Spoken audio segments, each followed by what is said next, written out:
Bonjour à tous et bienvenue.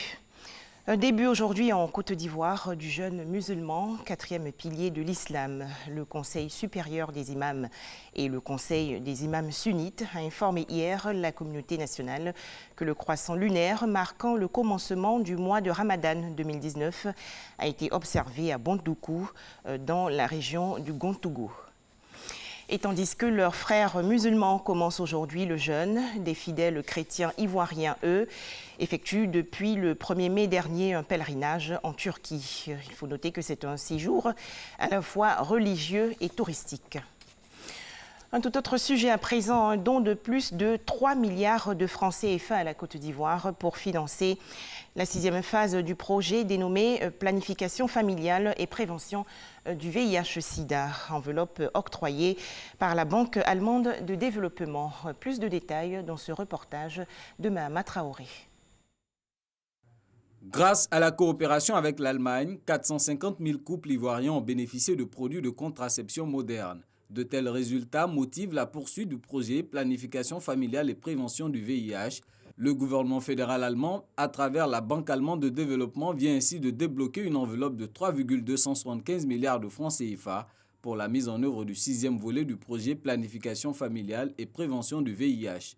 Le projet vise à prévenir les grossesses non désirées, à améliorer la santé des mères et des nouveau-nés en étendant les écarts entre les naissances et à réduire la prévalence d'infections sexuellement transmissibles comme le VIH-Sida. Le projet Planification familiale et prévention du VIH est une composante du programme dénommé Renforcement du système de santé initié par l'Allemagne en Côte d'Ivoire. Ce don de 3,275 milliards de francs CFA porte à plus de 13 milliards de francs CFA le niveau des ressources consacrées par l'Allemagne à ce programme.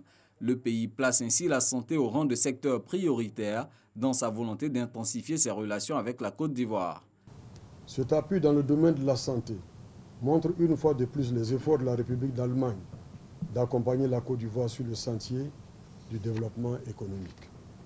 En effet, la plupart des études sur le lien entre le développement économique et le financement de la santé sont unanimes sur la conclusion suivante. La solidité des économies n'est pas le fruit des seules politiques budgétaires ou commerciales, elle est fortement liée aux investissements dans le secteur de la santé. La 6e phase du projet Planification familiale et prévention du VIH sera mise en œuvre par l'AIMAS, l'agence ivoirienne de marketing social. Direction à présent le Mali, où le président de la République, Ibrahim Boubacar Keïta, a nommé hier le gouvernement du Premier ministre Boubou Cissé. 37 ministres. À noter que cette équipe comprend plusieurs personnalités de l'opposition.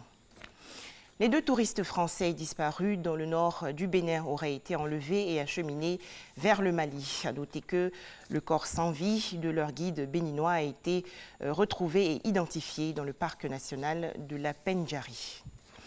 La Russie en deuil. Un avion de ligne transportant 78 passagers et assurant la liaison entre Moscou et Mourmansk a atterri en urgence hier après avoir fait demi-tour pour se poser à l'aéroport moscovite de Tcheremetyevo.